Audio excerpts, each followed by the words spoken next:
Okay guys, so we are starting off our notes on bolids of solids of revolution. So I tried to kind of draw here the picture, and it obviously didn't really go that well.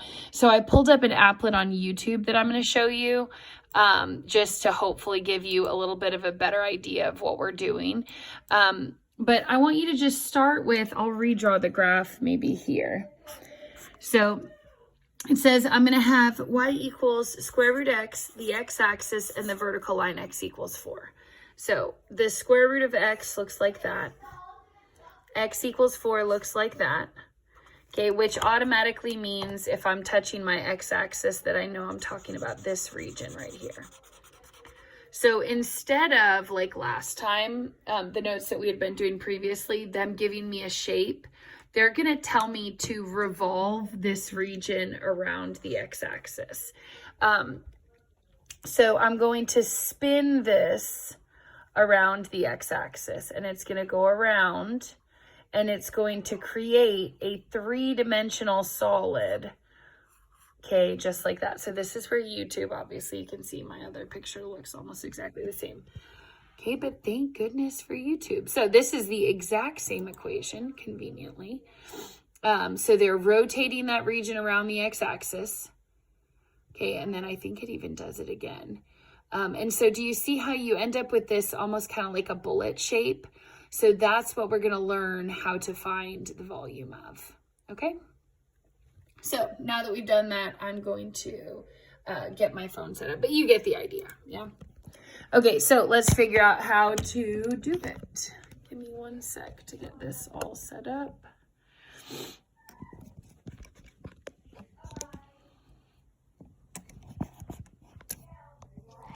Okay, so take a look at your notes for me. So the other thing that I would say, just kind of to think about, is it really doesn't matter how well you can visualize these. The steps are pretty easy and they're the same every single time. So the first thing is, remember we learned last week that volume is the integral of your area function, okay, where this is the area of the cross section shape, okay?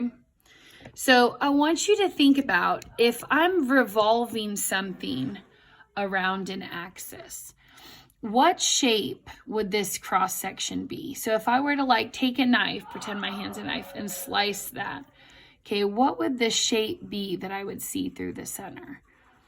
Okay, hopefully you can see it would be a circle. So what I can do is I can change this to be volume equals the integral of the radius with respect to x squared dx. Okay, oops, I forgot pi. So remember, the area of a circle is pi r squared. If I'm rotating it, that inner shape is going to be a circle, and then I'm going to be able to find the volume of that using this formula. So first thing that I want you to do with your picture here, we know that this is x equals 0. We know that this is x equals 4. So we know those are going to be our endpoints. Then all we really need to do is identify where the radius is.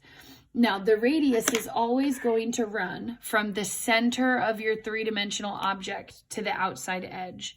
So this is my radius right here. Let me draw in this picture. This is my radius right here.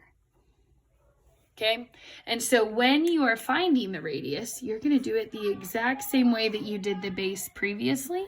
It's going to be the top function minus the bottom function. So in this case, my top function is going to be square root x, and then minus the bottom function, which is 0. What? I'm in the middle of a video. Okay, so volume equals, it'll be pi integral, and then my r equation for radius, which is the square root of x, technically minus 0, don't have to put it though, and then squared. Then remember that my endpoints are whatever my endpoints of my region are, which was 0 till 4. Now, obviously one like that would be super easy to do by hand. When I square a square root, that really just comes out to be the integral of x. Okay, which you could then turn into 1/2 x squared, plug in the endpoints, blah, blah, blah. Okay, let's jump ahead to part 2, or number 2. So it says y equals 2x plus 3. Okay, so let's think about that. It's going to start at 3. Slope of 2 means that it's going uphill. Vertical line, x equals 5. Does tell me that I'm in the first quadrant, which means I know I can't start till 0. And then it tells me that the other side is going to be the x-axis. So I want the first quadrant, the line, the x-axis, and the vertical line. So I'm shading this right here. Okay. Then it says, find the volume of the solid generated by rotating the region around the x-axis. So here's the x-axis. As I rotate that around, okay, hopefully you can see that like my radius here is shorter. So when I flip that across, okay, I'm going to end up with a different but very similar shape to what I had before. But this is going to be a straight edge reflected down and across. Okay. So instead of being, you know, nice and curved, kind of like this was more like a bullet, this would be kind of like a bullet, but with the top cut off. Okay. But again, visualizing it doesn't really matter. Your process is going to be the same. So I'm going 0 to 5. So I automatically basically know that right off the bat. And then I need to find my R, which is from the edge to the center. That's my radius. Okay, and then my radius is going to be the top of the radius to the middle, which would be the line minus the x-axis. Now, keep in mind the x-axis counts as like basically a 0. So my radius in this case is going to be 2x plus 3 minus 0, which I don't have to put. Okay? Then from there, I would do pi r squared. So 2x plus 3 squared dx. Okay, and then just think for me for a second. Could you work that out by hand? Answer is yes, but it would need u substitution. So remember, you're always integrating pi r squared. R is from the outside to the center. Okay, and so for that one, you would have had u equals 2x plus 3. Du would have been 2 dx, which means dx is du over 2. Then you would have rewritten your integral. So your 2x plus 3 is now a u squared du. And then your over 2 from here would be a 1/2 in the front. Then from there, you'd remember to change your endpoints. So if they were 0 and 5, plug those in here. So 5 times 2 is 10, plus 3 is a 13. Then on bottom, you'd plug in a 0. 2 times 0 is 0, plus 3 is 3. And then blah, blah, blah, u substitution, you can do it. Okay? Or you could type it obviously into the calculator if you had a calculator for that question. All right, let's go on to the next one. So next question, I have number 3. It says my region's in the first quadrant, bounded by x squared plus 4, and then bounded below by the line y equals 4. So let's sketch a picture of that. So we'll say 4 is here. Here's x squared. It says I'm bounded above by this function and below by this function. So if this is y equals 4, that would conveniently be right there. Okay, and then it says I want to be bounded above. Oh, and then it says on the interval 0 to 2. Okay, so as I shade, I can't start until 0, but I need to stop at 2. So that would be kind of like, we'll say here. And then at that point, at 2, I'm going to stop my shaded region. Okay? Now, notice that this is different. It says I'm going to rotate around the x-axis in number 1, rotate around the x-axis in number 2. This time I'm going to rotate around y equals 4. So I want you to think about this is going to be the center of my rotation. So my radius isn't going to run from the function all the way to the x-axis. It's always running to that center. So in that case, my radius is still top minus bottom, but it's going to be x squared plus 4 okay, which is the top of this, and then minus the center, which is another 4. And then I'm like, oh, well, that can cross out. Plus 4 and minus 4. Really, my r is just x squared. And then remember, volume equals the integral of pi r squared dx. And then I know what my r is. It's an x squared. So I have the integral of pi x squared dx, which is pi x4 dx. Now, the only thing missing are my endpoints, but I can see here that my region started at 0, it ended at 2. So 0 and 2 would be your endpoints. Okay, then from there, Ashton. Okay, then from there, I'd have to do my antiderivative. So if this is x to the 4, I would turn that into x to the 5. And then when I divide by 5, I'd have like a weird pi fifths in the front. Okay, because remember, I add 1 here, and then I divide by that number. So it'd be add 1 to get 5, and then divide. Then on top, I'd be plugging in a 2. On bottom, I'd be plugging in a 0. 2 to the 5th power is 32, so I'd have pi times 32 over 5. On bottom, I'd just get 0, and then I'd subtract those 2. So my volume would come out to be 32 pi over 5. Okay, and that would be for this 3-dimensional shape, which I actually never even drew. But that's kind of the point, right? You don't really have to draw these to find the volume. Okay, but it would have looked something like this. Okay, you'd have like this, sort of like a volcano, but turned on its side. Okay, where you'd have like a point here and then a big flat spot here. Okay? All right, let's do another one. So take a look at number 4. So I have y equals square root of 9 minus x squared. If you do not recognize, that is the parent function of a circle. Okay, but just the top half. And then it says I'm going to be bounded below by the line y equals -1, which is here. And then it says I'm going to be on the interval from -2 to 2. So I'm shading. Okay, this is x equals -2. This is x equals +2. Okay? And then it says, find the volume of the solid generated by rotating the region around the line y equals -1. That means that this line is going to be the center of my region. But then I'm going to take this kind of weird looking, almost a semicircle, and I'm going to rotate it around that center line.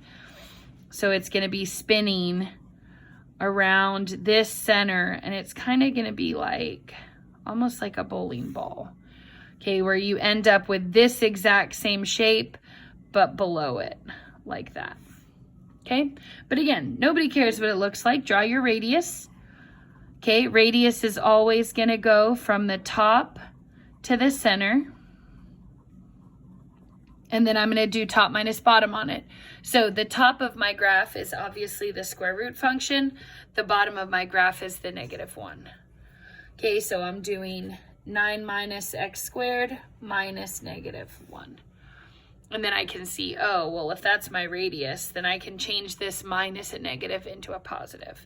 So the radius that I'm going to use is 9 minus x squared square rooted plus 1. Okay, then from there, remember, volume equals pi r squared, but then an integral of that. Okay, and remember again, why is that happening? Well, when I revolve this, if I were to slice into this shape and look at the cross section, okay, it would be a circle. It doesn't matter where I slice it. Even if I sliced it here kind of on the end, it would just be a smaller circle. Okay, so volume equals pi integral. I'm going -2 to 2. And then my r of x is 9 minus x squared plus 1 squared dx. Okay, where all of this is my radius, and then I'm squaring it. So it's pi r squared. Also keep in mind that I can put the pi in the front, or I can put it on the inside. Really doesn't matter. You can put it in either spot. Okay. All right, go ahead and turn the page, please.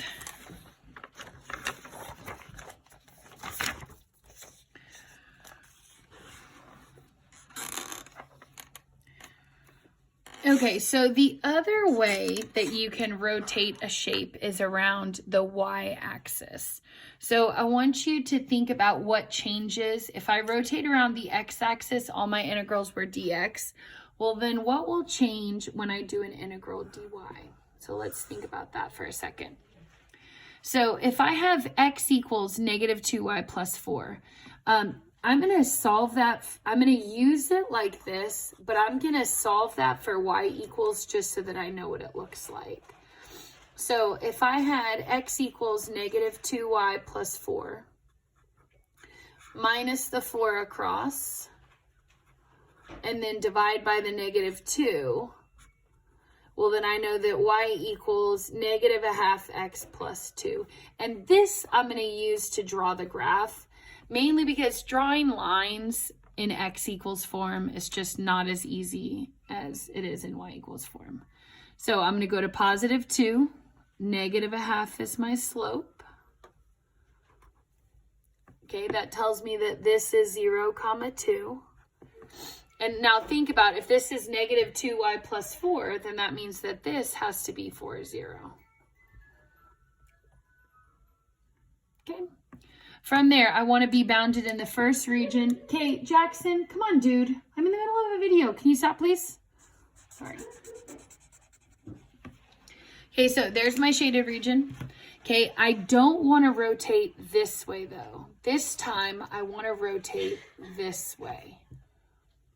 So think about, if I take this shape and I rotate it this direction, okay, I'm actually going to end up with more like, sort of like a TP kind of shape, okay?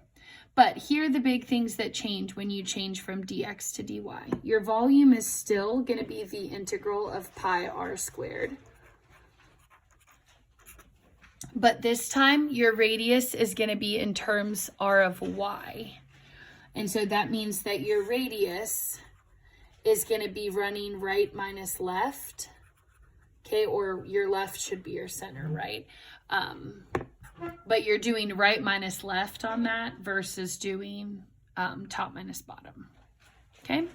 And then your endpoints will be C and D, where C and D is going to be the range, okay, or the y values of the region, okay? So let's draw an example radius into our picture here. So remember, I want to go from the edge of the region to the center. So that's my radius. And then remember, I want to do right minus left. So my right side is this line, which is negative 2y plus 4. But then my left side is the y-axis, which counts as a 0. So really, my radius is just negative 2y plus 4. Okay, so volume equals. Remember, it's pi r squared. My r was a negative 2y plus 4 dy. And then I need to draw in my endpoints, which if I'm doing a dy integral should both be y values. So this is y equals 0, this is y equals 2. Okay, but remember that those are y values. Now, you would have to do u sub on this. I'm not going to get into it. Hopefully you remember how to do it, but you could also just type that into the calculator. Also remember, when you do type these into the calculator, you would just use the X button. So it'd be math 9, 0 to 2. Then I'd have negative 2x plus 4. Then I would square it, put my x here. And then after I do that, I actually forgot to put the pi in the front. So I'm going to insert it there. Okay, but it would be pi times the integral 0 to 2, negative 2x plus 4 squared dx. So it comes out to be 33.5103. Okay. All right, let's do the next one. So we have r is bounded by y equals x squared. Okay, which looks like this. the horizontal line, y equals 9, and the y-axis. So make sure you read carefully. I want to be only in the first quadrant between this, the y-axis, and 9. That would be here. Okay? But then it says I'm going to rotate around the y-axis. That tells me this is going to be a dy integral. So I'm reflecting this across the y-axis. Well, then hopefully you can kind of see you'd end up with sort of like a nose cone. Okay? But point down. So first thing I would say is, okay, well, this is y equals 0. This is y equals 9. They gave me those. But then when I look at my equation, y equals x squared, I can't use it like that. Remember that for a dy integral, it needs to be in x equals form. So if y equals x squared, then x equals square root y. And then from there, I would draw my radius into my graph, which should be running sideways. Remember, it goes from the side of the region to the center. Okay? So my radius is going to be root y minus 0. Okay, remember, it's the side of the region minus the center of the region, which is 0. Okay? And you can use a capital R or a little r. It doesn't really matter. So volume equals pi integral 0 to 9. And then r squared would be root y minus 0 squared dy. And then remember, if you were asked to work that out by hand, the squared and the square root would cross out. You'd really just be integrating a regular y dy. Antiderivative would be 1/2 y squared. So pi halves y squared from 9 to 0. Plug in your 9 first. 9 squared is 81. So I'd have 81 on top. And actually, so I can leave this pi halves here if I want to, but I can also kind of scribble it out and just put it on the outside of the brackets if I want to, which is what I'm going to do. Then I'm going to put my 0 squared here and get 0. Subtract these two, which is 81, and then I'll just put the pi halves back in the front. Okay, technically it'd be that minus 0, and then applying the pi halves. Okay, which comes out to be 81 divided by 2 is 40.5 pi.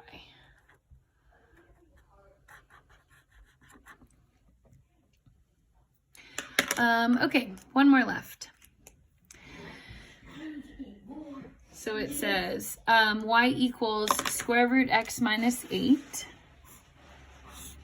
So x minus 8 is shifted to the side 8, but still a square root graph.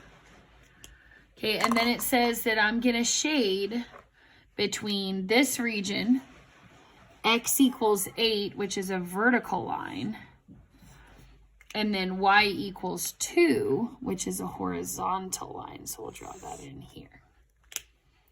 And so if I want to be touching my square root graph, x equals 8 and y equals 2, I know I want this. Okay? So the next thing that I would say is, okay, well, what am I rotating around? Says that I want to rotate around x equals 8, which is here. So that is going to be my center. Well, then I'm going to take this, flip it around like that. Okay, so you'd end up basically with kind of like a funnel. Okay?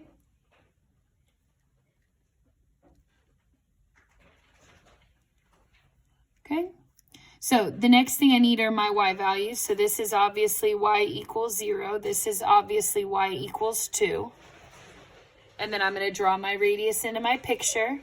Remember that it should always run from the side of your region to the center of your object. So the right side here is going to be my curve, minus 8 is going to be my center. Now, there is one problem. My equation is labeled y equals the square root of x minus 8. And I need that to be in x equals form. So I'm going to square both sides. So now I have y squared equals x minus 8 And then I'm going to add my 8 across to that side. So this equation here, I'm going to rewrite that as x equals y squared plus 8. Okay, remember, when you're doing an integral dy, okay, you need the equations to be in x equals form. Okay, so my radius is going to be the right side, which is y squared plus 8, minus the left side, or the center, which is 8. And then obviously I can see these 8s are going to cross out. The radius that I'm going to use is just going to be y squared. So volume equals pi integral r squared, where my r is only a y squared, because remember, the plus 8 in the parabola was subtracted away by the core of the three-dimensional solid. Then remember, if I'm doing an integral dy, these both have to be y values, so this would be 0, that would be 2. And so then I would really have pi times the integral, 0 to 2, y squared squared would be y to the 4th. And then blah, blah, blah, do your thing. Okay, you got it. All right. All right, we'll pick up here next time. So take a look at your homework. Okay, pretty straightforward here. The graphs are all done for you. Most of the endpoints are done for you as well. So think about if I were to rotate on the front around the x-axis, okay, then I'd just set up my integral. So my three-dimensional solid, when I flip that and rotate it around, okay, my radius would be here. It'd be top minus bottom. The top is the 4 minus x squared, and then the bottom is 0. So it'd be 4 minus x squared minus 0. And then I do pi times the integral of 4 minus x squared squared dx. So remember, it's pi r squared, okay? Then from there, my endpoints, since this is dx, should both be x values, so I'd use 0 and 2. And then that would be your answer. You don't have to type them all into the calculator. Just set them up, and that's good enough. Okay, this should not take you long. Let's do the number 4, and then we'll do one off the back. So we're rotating around the x-axis still. So my graph would look something like that. My radius is here, which is top minus bottom, which is the graph x squared on top, minus the center, which is 0. And then I'd be like, okay, well, my radius then is x squared. Then volume equals pi integral x squared squared dx. Then I would take a look at, remember, if this is a dx integral, your endpoints should both be x's. So it'd be 0 to 3. Okay, and then that would be your answer and you'd be done. All right, flip over to the back side. And let's just do one of these. Let's say that you're doing number 8. So it's y equals x to the 2/3, but this time we want to rotate around the y-axis. So if I'm rotating around the y-axis, I'm going to have to work this integral dy. So my other side would be kind of like there, rotating it this way. And see, this is my radius that they've drawn in for me. And then I'm going to have to do right side minus left side, but the problem is that my equation on the right side is written... Sorry. So if this is in y equals form, that's not going to work. I'm going to have to fix it.